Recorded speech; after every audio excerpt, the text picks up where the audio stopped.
Sziasztok, Kisek Norbert vagyok, és egy újabb videóval jelentkezek.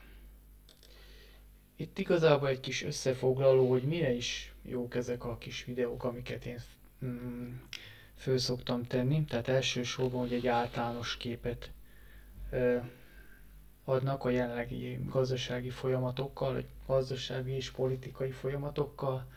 Kettő nem igazán elválasztható egymástól. Ö, Első és legfontosabb, hogy mi az a nagy globális folyamatok, amik játszódnak, ugye ez a deglobalizáció.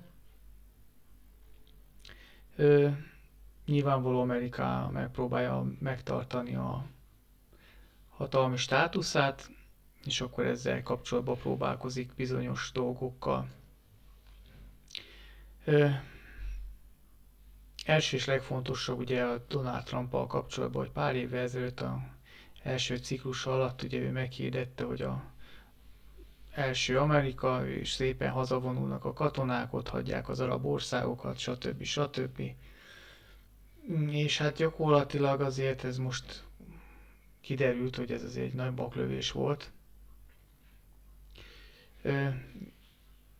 hiszen hogy is mondjam, tehát a olajcsapról levette a kezét a Donald Trump, és most ugye ezt próbálják visszaszerezni, tehát hogyha valaki megkérdezi, hogy mi ennek az oka, nyilvánvaló nem mindegy, hogy kinek a keze van az olajcsapon, vissza akarja szerezni Donald Trump ezt a ö, nagyhatalmi, hogy is mondjam, fontos bástyát, hogy ő irányítsa az olajat, és ugye miért.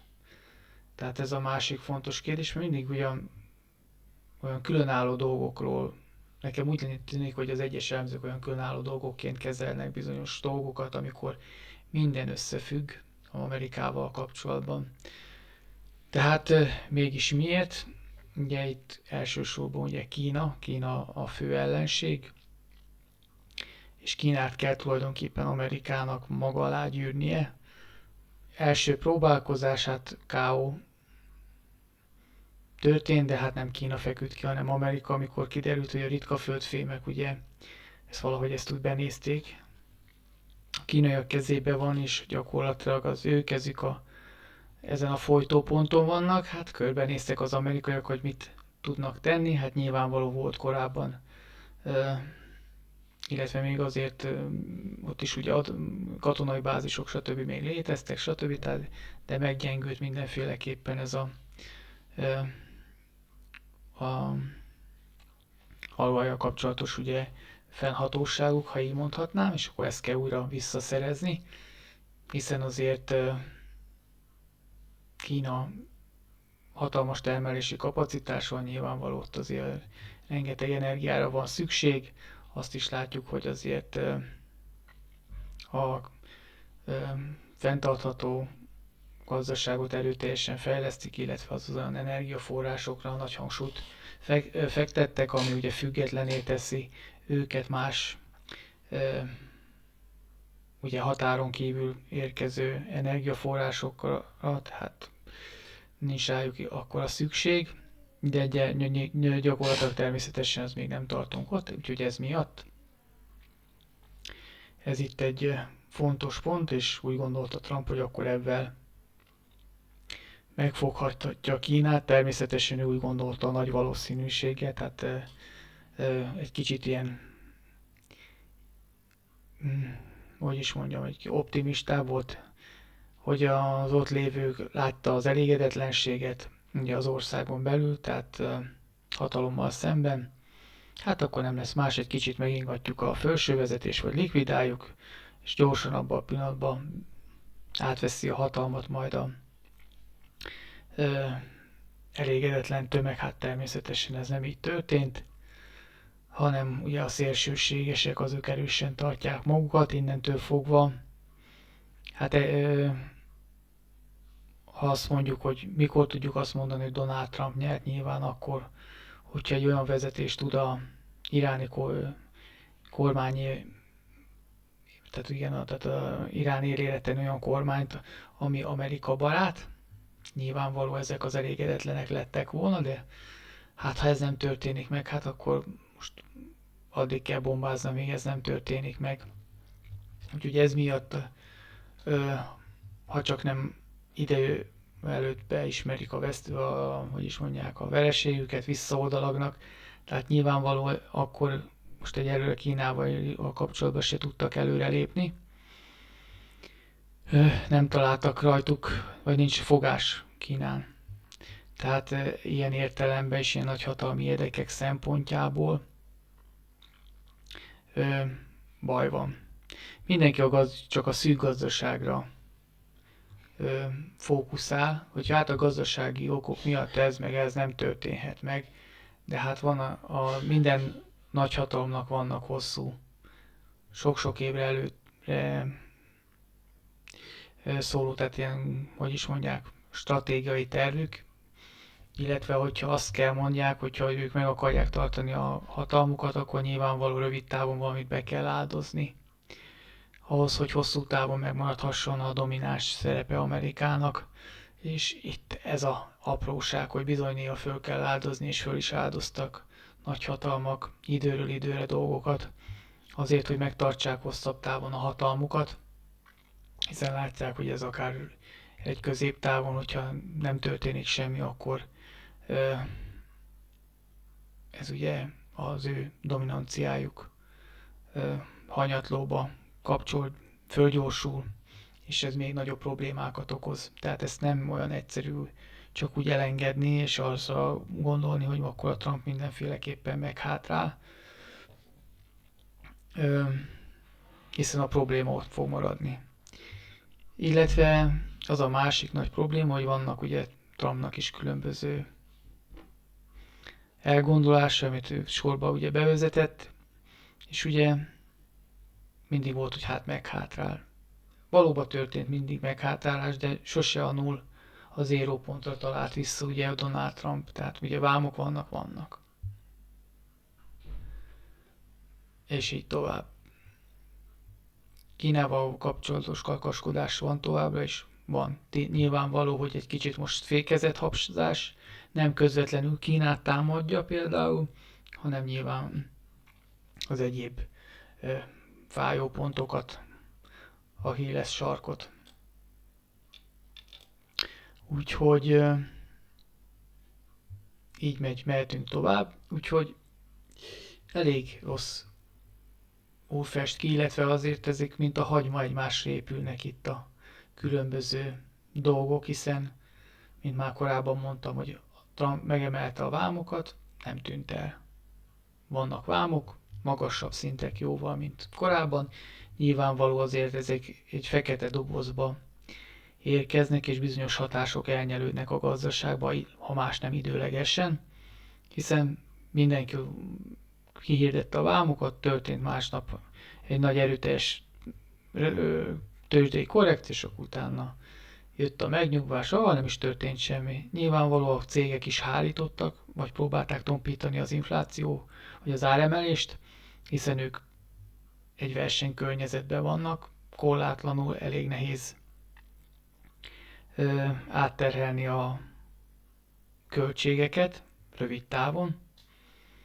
Nyilvánvaló valamennyit tompítottak ebből, készletekkel, stb. Védekeztek bizonyos cégek, és ahogy ezek szépen kimerülnek, fokozatosan ugye ezek a költségek átterhelődnek a fogyasztókra, úgyhogy ez inkább egy hosszabb folyamat, illetve nyilvánvaló az is kérdéses, hogy a cégeknek milyen lehetőségük van ezt tulajdonképpen hárítani, tompítani ezeket az ütéseket, amit folyamatosan kapnak, illetve meddig képesek ezt hárítani.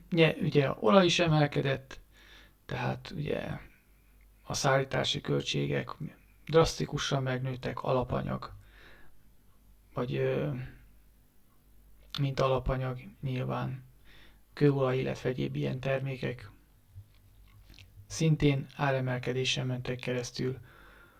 A fémek, ugye stratégiai fémek szintén elkezdtek emelkedni, hiszen ugye a nagyhatalmak próbálják a saját termelésükhöz szükséges nyersanyagokat biztosítani hosszú távra.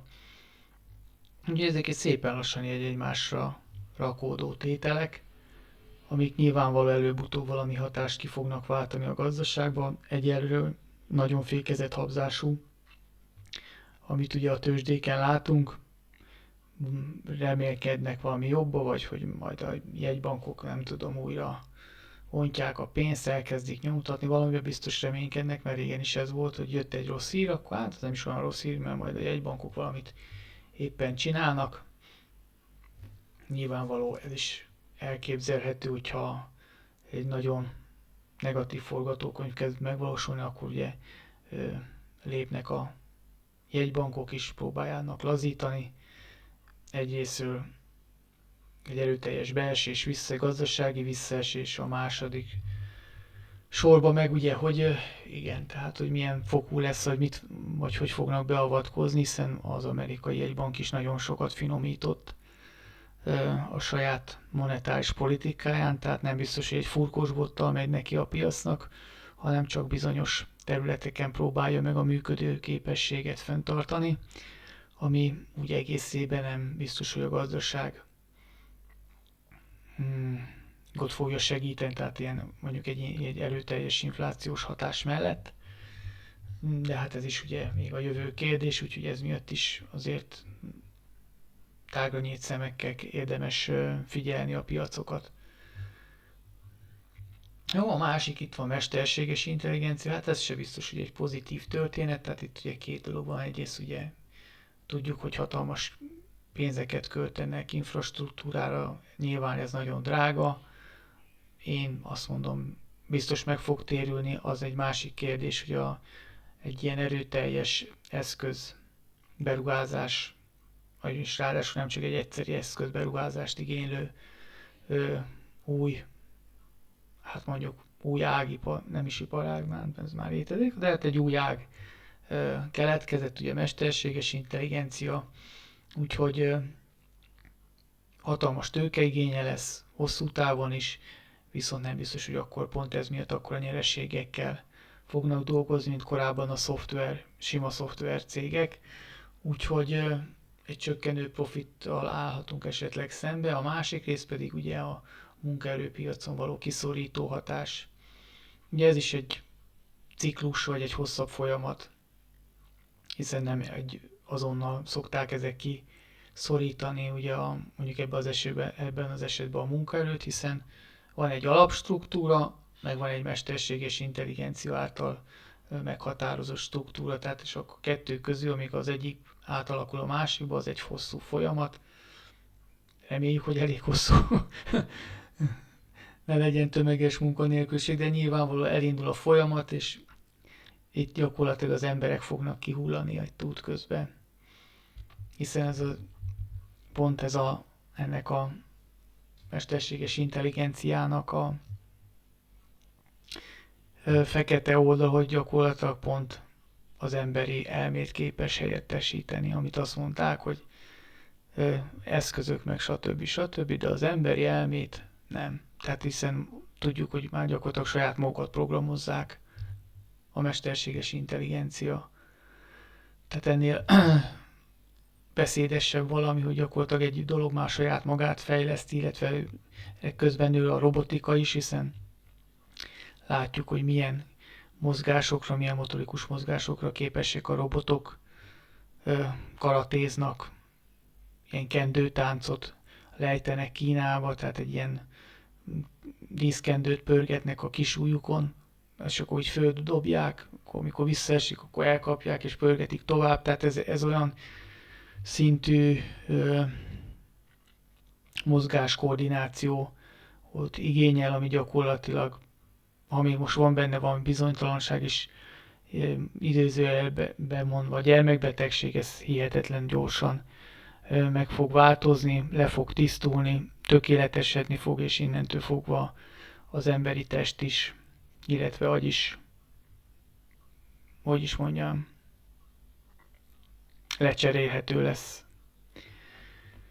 És azért ez szörnyű. Tehát gyakorlatilag ez is inkább azt mondanám, hogy középtávon is, meg meg sőt már most is ugye, hogy azért lehet hallani, hogy már Magyarországon is mesterséges intelligenciát bankok is használnak, nyilvánvaló történt ez miatt pár ember vagy gondolkoznak bankok ugye a létszám optimalizálásán, mesterséges intelligenciával való szép lassan fölcserélésével, és azért ez Magyarország, tehát ez még nem a techno nagyhatalom.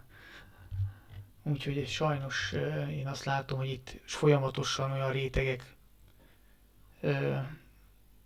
kerülnek így egymásra, ami gyakorlatilag a gazdaságot fogják sújtani, hiszen egyik rész azt mondhatjuk, hogy milyen klassz, hogy a termelékenység hihetetlenül nő, oké, csak hogyha kirúgják az embereket, ráadásul első körben a középosztályt, ugye fehér galéros embereket rúgják ki, a erős vásárló réteget, utána már megyünk a szakmunkások felé, hiszen a robotizáció is előbb-utóbb, robotika is fölcsatlakozik, tehát akkor már a fizikai munkásokra lesz szükség, gyakorlatilag tényleg az lesz, hogy előbb-utóbb senki nem lesz szükség. Tehát és hogyha a politika ez gyakorlatilag menet közben nem tudja, ez olyan gyorsosságú a fejlődés, hogy ezt nem tudja valahogy kompenzálni, ugye, mint ez a munkanélkül vagy alapjövedelem, meg stb. Tehát ezt ugye nyögvényelősen majd nem akarják behozni, viszont egyre nagyobb lesz a munkanélküliség, stb. Tehát ez egy baromira válságos környezet lehet, hogyha nem bírnak erre valami megoldást találni, vagy nem cselekszenek. Úgyhogy ez nem egy szép jövő, illetve